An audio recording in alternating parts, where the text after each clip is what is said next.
Hi, and welcome to this episode of John's Model Kit Review. In today's fun model kit review video, we'll be looking at the 1/48 scale Hasegawa Nakajima Ki44-2 Ko. The allied codename for the Ki44 was Tojo. This is Hasegawa kit number JT37. It was originally released in 1995, and it has been reboxed by Hasegawa many times over the subsequent years. In this review, I'll give a brief history of the Ki44. We'll take a look at what comes in the box. We'll go through the kit instructions, and we'll talk about any problem areas to watch out for during the construction phase of the build. We'll also look at the quality and the fit of the clear parts. We'll take a look at the detail on the smaller parts in the kit. Those include the parts for the landing gear and the parts for the interior. We'll look at the surface detailing on the exterior of the kit, and we'll talk about the fit of the major parts. We'll also look at the decal sheet that's included with this kit, and we'll look at the marking options that are included as well. And additionally, I'll talk about any aftermarket parts that I plan to use during this build. A brief history of the Ki44. The Ki44 was developed by the Nakajima Aircraft Company, and it was operated by the Imperial Japanese Army from 1942 through 1945.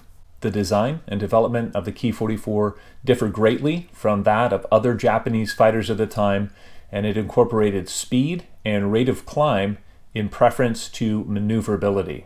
When compared to the Nakajima Ki43, the Ki44 had a higher top speed. It also had a higher landing speed, and it was less maneuverable than the Ki43.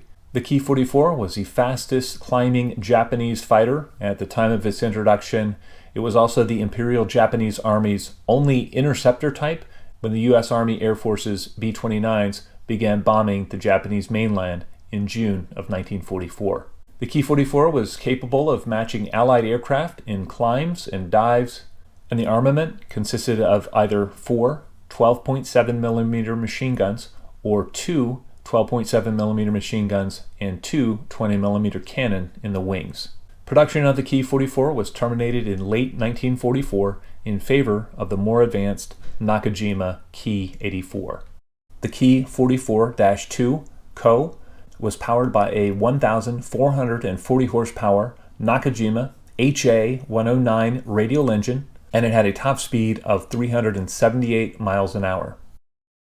Looking at the instructions, in step 1 we are building up the cockpit interior.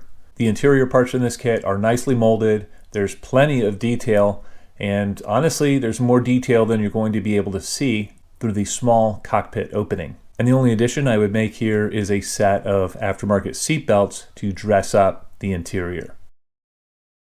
This kit comes with decals for the 2 small instrument panels. In step 2, we're building the engine for the kit, and we're also assembling the prop. The detail on these parts looks excellent, and as simple as this engine is, it's only got 3 visible parts.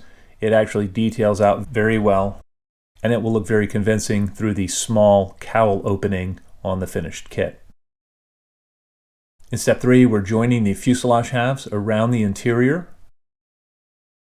Looking at the sidewall detail on the fuselage halves, this looks very good, although almost none of it will be visible on the finished kit. In step 4, we're building the wings and attaching those to the fuselage. We're also attaching the tail planes to the fuselage and the upper fuselage decking. The wing to fuselage joint on this is not quite perfect, but it's not bad. It's certainly acceptable.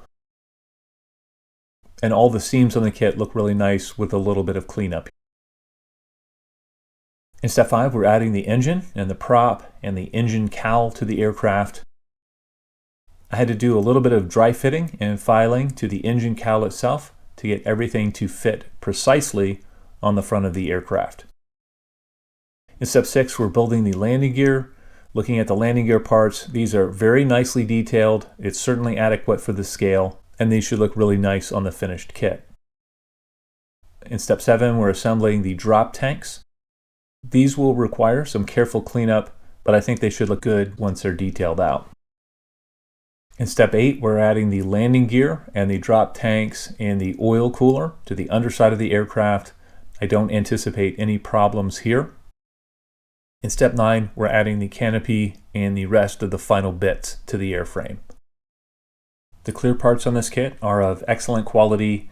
They are thin, they're transparent, they have nice framing detail that you can see, and they fit precisely on the kit.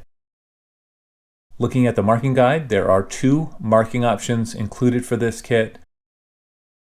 The first is for a camouflage aircraft from the 2nd Company of the 85th Flight Regiment. This aircraft was stationed in Nanking, China in 1943. The second marking option is for a bare metal Ki-44 that flew with the Akano Training Flight Division in 1944. Looking at the decals themselves, these are well printed, they're in register, they're opaque, and the only drawback I see on these is that the white wing bars are a cream color, and I would recommend painting the white wing bars instead of using those decals. Otherwise, I don't anticipate any problems with the kit supplied decals. Looking at the surface detail on the exterior of the kit, it's represented by very finely engraved panel lines.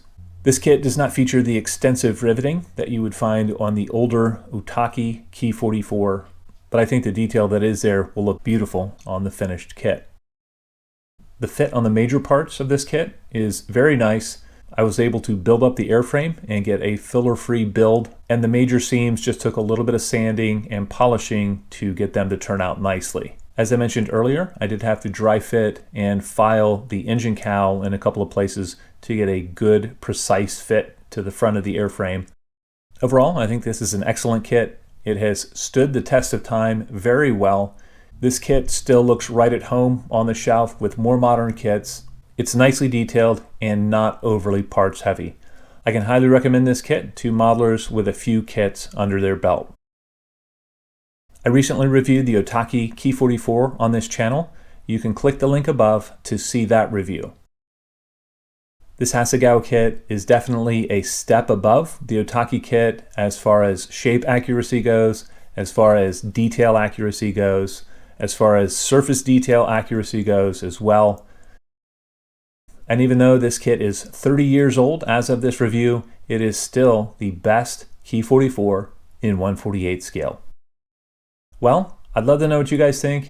If any of you out there have built the Hasegawa Ki44 in 1/48 scale, please let me know in the comment section below. As always, I hope you found this video entertaining and informative. And until next time, model on.